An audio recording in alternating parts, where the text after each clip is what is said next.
In the updated version of the document, aggression against Russia by any non-nuclear state, but with the support of a nuclear state, is proposed to be considered as their joint attack on Russia. Russia will also consider the possibility of using nuclear weapons when receiving reliable information about a massive launch of means of aerospace attack and their crossing of our state border. This includes strategic and tactical aircraft, as well as cruise missiles and drones, hypersonic and other delivery vehicles.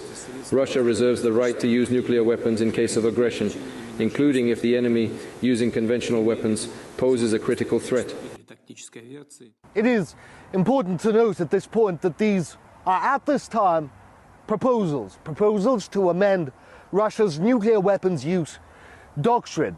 We heard from Vladimir Putin multiple scenarios in which the rules and regulations governing how Russia can use its nuclear weapons will change. The first scenario is if a non-nuclear power attacks Russia with conventional arms but poses a grave or critical threat to Russia's sovereignty, the Russian leadership will be able to use nuclear weapons to neutralize that threat.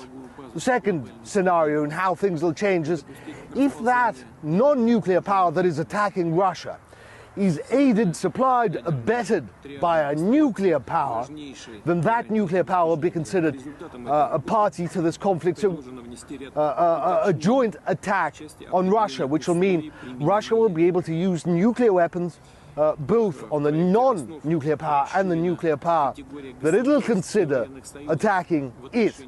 Also, Russia will be able to use, preemptively perhaps use, nuclear weapons if there is verified information, proof that there is an ongoing attack on Russia using aerospace assets, or, for example, a mass launch of drones.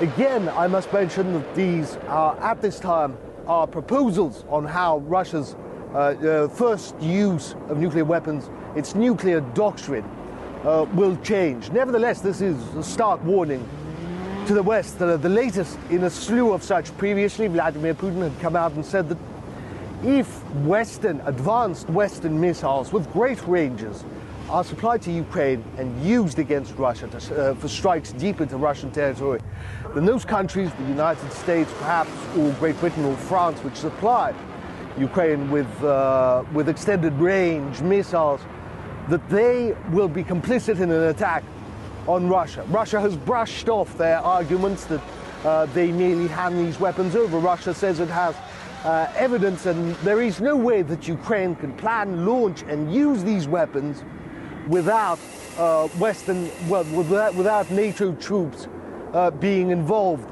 without NATO technical staff being involved, without NATO intelligence and NATO satellites being involved. But this comes at a dangerous time, at a time when many Western leaders are saying, ignore Putin and Russia's warnings, supply Ukraine with these missiles, and undoubtedly, even though they won't change anything, undoubtedly, Ukraine, they believe, will be able to resist Russia further. An argument that both military experts and the Russian government have said is in itself senseless.